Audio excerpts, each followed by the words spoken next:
In this video, I go back to the future and try out the Bobo M3 Pro for the Quest 3. And I find it's just as good as the one I used to use on my Quest 2. And all this from an older gamer's perspective.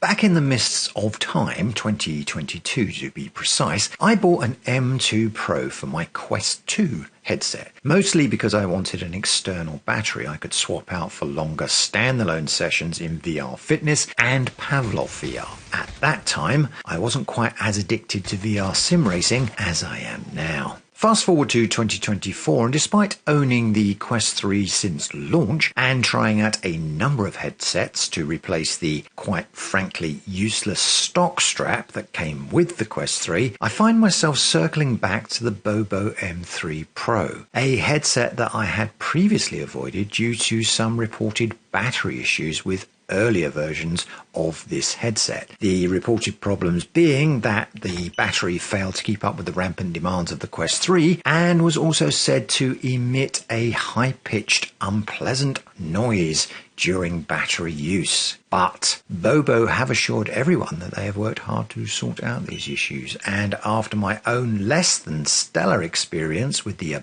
Abuka head strap, I decided it was time to give the Bobo M3 Pro a try. All of this has happened before. All of this will happen again. First impressions.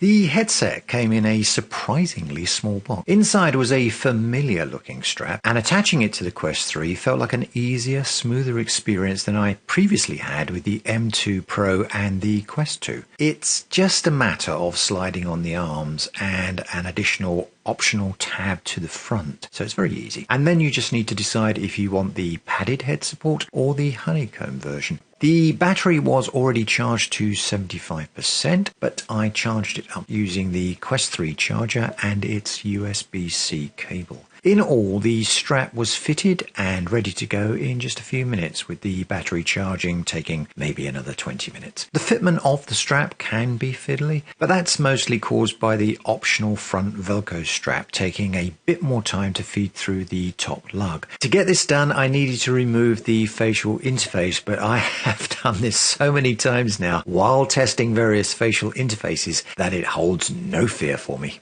Nothing to fear, cub. The seated experience. This is a halo-style strap, which places the pressure needed to secure the Quest 3 to your face on the forehead, as opposed to the elite-style strap, such as the Abuka, which uses a clamshell action and places most of the pressure over your eyes. The difference is remarkable. Instead of feeling like the Quest 3 has a death grip on my head and was slowly squeezing my brain out of shape using the elite style strap, the Halo just sits on my head like a baseball cap, albeit a heavier one, and with a slightly tighter headband. But it is without a doubt more comfortable for me personally. Seated in my Omega GT art rig and tethered to my computer with a USB cable, it feels light and unobtrusive. There is no wobble, no feeling that it's even there really. When I'm racing using the Bobo M3 Pro, I can almost forget I am wearing it and I'm in VR. I become fully immersed in the world I am inhabiting, which for the most part is either iRacing, AMS2 or MS Flight Simulator. One thing that I do need to add to the head strap while using it tethered is the battery, which isn't actually plugged in and not really doing anything, or indeed powering anything, but it is there because without it the head strap feels a little front heavy. Effectively, I use the battery as a counterweight for the Quest 3 when it's on tethered mode, and in doing so it balances the strap perfectly on my head. Putting it on feels wonderfully uncomplicated. With the elite style straps, there's always the feeling that I never quite got the positioning right on the first go, and I have to fiddle and tighten and loosen, then retighten the head strap over and over again until eventually I feel comfortable, and more importantly, until the Quest 3's focus sweet spot, large though it is in the correct place over my eyes. With the Halo strap, in particular the M3 Pro, I can just put it on, tilt the headset into position over my face, and bam, I am ready to race. This is critical if you have ever arrived late for a race or have even popped out, as us older gamers need to do, for a tactical wee between qualifying and the actual race, and need to get the headset on quickly with minimal fuss and feel like it's comfortable from the get-go and not have to fiddle or adjust it while waiting for the green on the grid. You will know that this is an important factor. Better yet is at the end of an extended race session, something that I feel more able to do since swapping out to the M3 Pro. I don't have a mark on my face, and I don't feel like the headset has become a sweaty mess of nastiness. I actually feel like I could, after yet another tactical wee, put it back on again and race all night long. It really is that comfortable. The standing experience.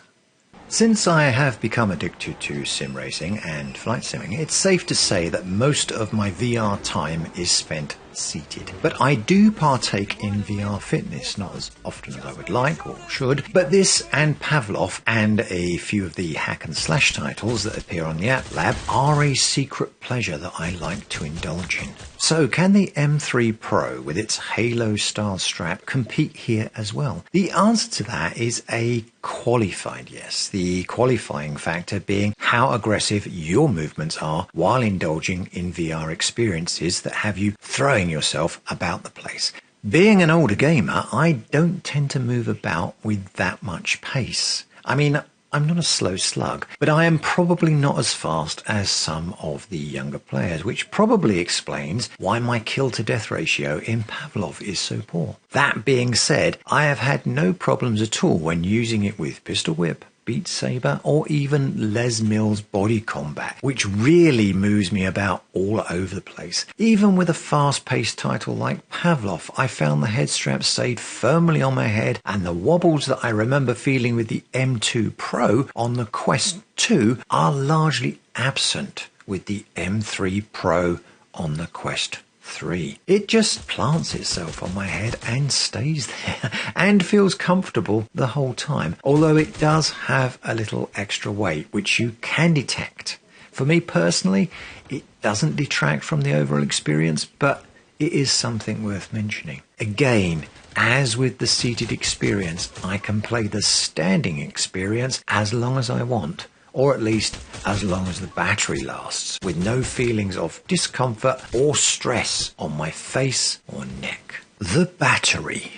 The external battery of the Bobo M3 Pro is a 5200 milliamp hour one and is rated for an additional 1.5 hours of play on the Quest 3. In my own experience, I found that it provides enough power to keep up with the high demands of the Quest 3. The official figures say the external battery will double your playtime, and while I haven't done any actual tests to check this, from my own personal experience, I would say it's about right. If you need more than this, the batteries are hot swappable, and you can buy a 10,000 milliamp hour battery that can reportedly add 135% to your playing time. And there's also a battery dock which can charge one battery while you use the other. The dock can even cope with 3 battery and has this nifty display to show charge status. One of the complaints of the initial release of the Bobo M3 Pro was a hum or whine coming from the battery when it was under stress. I can't speak for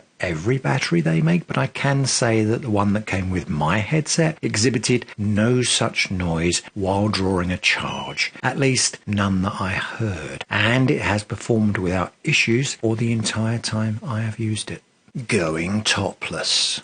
One of the things that people often talk about with the Halo style strap is the ability to go topless, that is, to remove the facial interface completely. This is largely because, as I mentioned earlier, the headset places the weight on the forehead as opposed to Elite straps which place it directly over the eyes. This of course offers the possibility of removing the facial interface and having a VR experience similar to that of the somewhat ill-fated Quest Pro, a headset that is twice the price of the Quest 3. I tried it, and to be honest, I don't think it's for me. The advantages are that without the facial interface, things are a lot cooler. And the feeling that I sometimes have when using the Quest 3, that is of looking through a set of binoculars, is largely absent when going topless. The disadvantages are that you will get a lot of screen glare getting into the headset, which is distracting, and objects in the real world on the peripheral of your vision will be highly visible,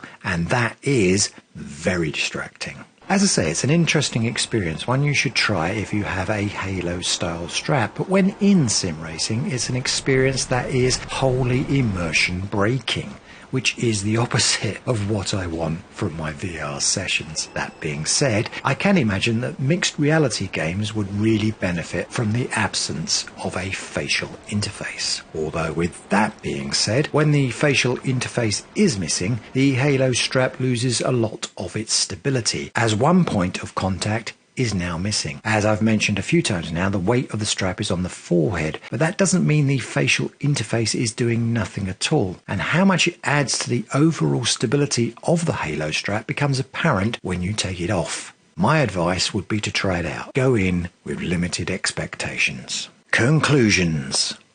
The Bobo M3 Pro has enhanced the comfort and usability of my Quest 3. It is perfect for both seated and standing VR experiences. It's not hyperbole to say this head strap has given me new enthusiasm for racing VR for longer sessions, and also for seeking out new standalone titles for VR, especially those that employ mixed reality in some form or another. It really is a great headset, and I really enjoy using it. If you need more than this, you can also look at the Bobo S3 Pro, which is similar to the M3 Pro but features a fan built into the head strap. I felt I didn't need this, and certainly the price of the S3 Pro is, I feel, a little too much. But if you need that feature, they have it. For me, the M3 Pro does everything I need from a VR head strap, offering comfort, extended battery life using hot swappable batteries. What more could I want? Let me know in the comments below what your favourite strap is for the Quest 3. In the meantime, I hope you found this video helpful, and until the next one, race clean, and I'll see you on track. If you enjoyed this video, don't forget to click the like button, and if you haven't already done so, subscribe. Click the little bell icon if you want to be notified of any future videos.